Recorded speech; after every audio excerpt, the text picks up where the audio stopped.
Hey everybody, it's Jeff. Welcome to another episode of Stay Rad Wine Blog TV. I'm really excited to spend some time on this wine with you guys today because there's a little bit of a story here. When my son Parker was born at the end of last year, my sister came out to visit us and to visit our son, of course. But while she was out here, she did spend a little bit of time hanging out with some of her old friends from high school. We all grew up in the same area in the Santa Cruz Mountains and have all gone on to different things. One of my sister Laura's really good friends, Shoshana, owns a pretty nice restaurant, so I've heard, in San Mateo. Her friend Cried Wolff, along with Shoshana's husband, run a restaurant called Allspice in San Mateo, California. It's got a Michelin star. I hear it's the bomb. And at their restaurant, my sister went, while I was in the hospital, my sister goes out to dinner at Shoshana's restaurant, Allspice, and she picks up a bottle of wine there called Loup de Rouge. This is from the company, and I don't know if you can read it there, Wolff and Father. So Shoshana, along with running this restaurant, she makes wine with her dad, Lenny Wolff. So they've got a property in Watsonville, which really isn't that far away from the house where I'm speaking to you now in Gilroy. It's about 20 minutes that way. So I guess on Lenny's property in Watsonville, they grow Zinfandel and Merlot, and Shoshana makes wine with it. This is actually their inaugural vintage right here. It's the 2010 Loup de Rouge, which means Red Wolf, and it's a blend of mainly Zinfandel with some Merlot, and I wanted to just taste this along with you guys. I believe this is exclusively available at their restaurant Allspice, so you might want to look that up, Allspice in San Mateo, California, and look up Wolff and Father. Wolff has 2 F's, and Father has 1 F. So there you go. Let's pour this. Let's take a look. 2010, the summer was a relatively cool one. I always remember that because I got married that year.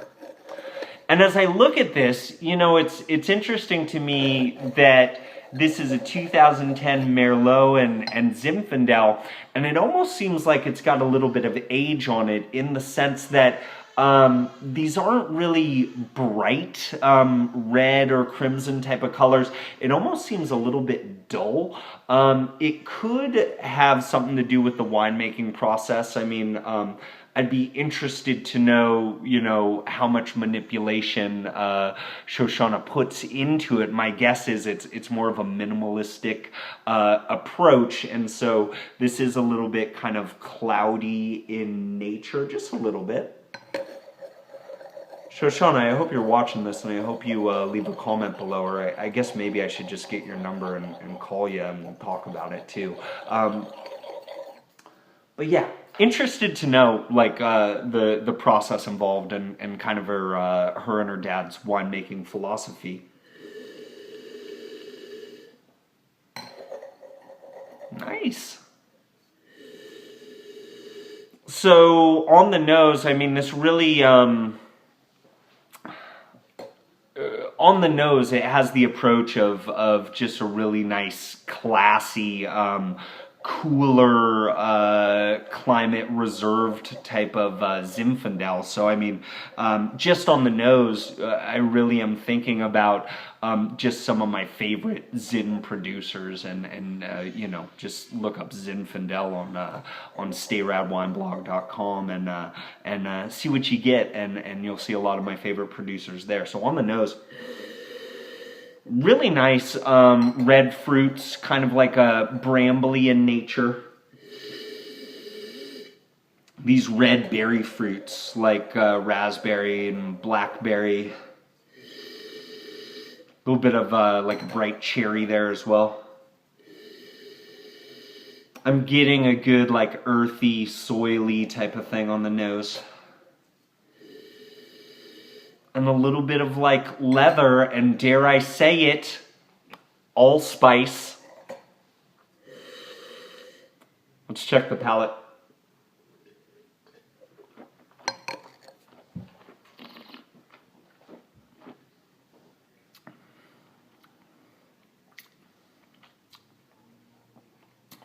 You know, that the thing that often scares me, as far as Zinfandels and Zinfandel blends, is it's easy to let Zinfandel get just like super hot and super ripe and super just high in alcohol and over extracted and jammy in a bad way.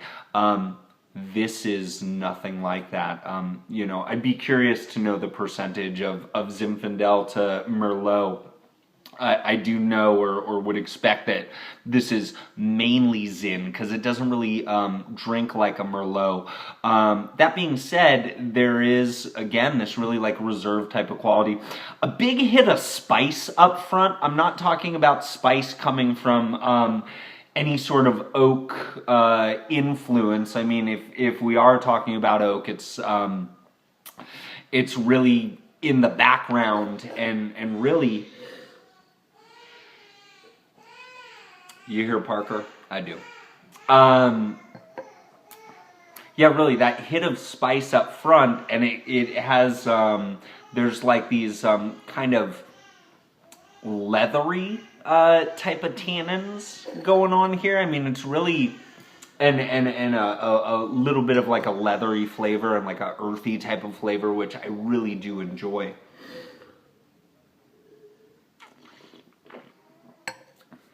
Again, I'm getting a couple of those like bright cherry notes. I am getting those nice brambly fruits. The tannins, there's a really nice chalkiness to it, not aggressive in any sense.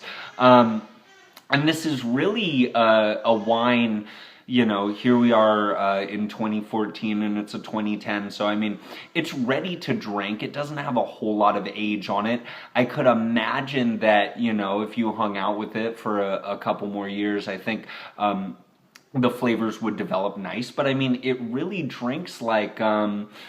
it drinks like a really just like classy, reserved, laid back type of wine, and I'm certain it would taste great with some Michelin star quality food that I wish I had with me right now, but you know, those are the breaks. I think Kara and I definitely need to take a trip up to San Mateo and check out the restaurant. And I think maybe we need to take a trip over to Watsonville and start banging on some doors and see if we can check out the vineyard too. I really like this a lot.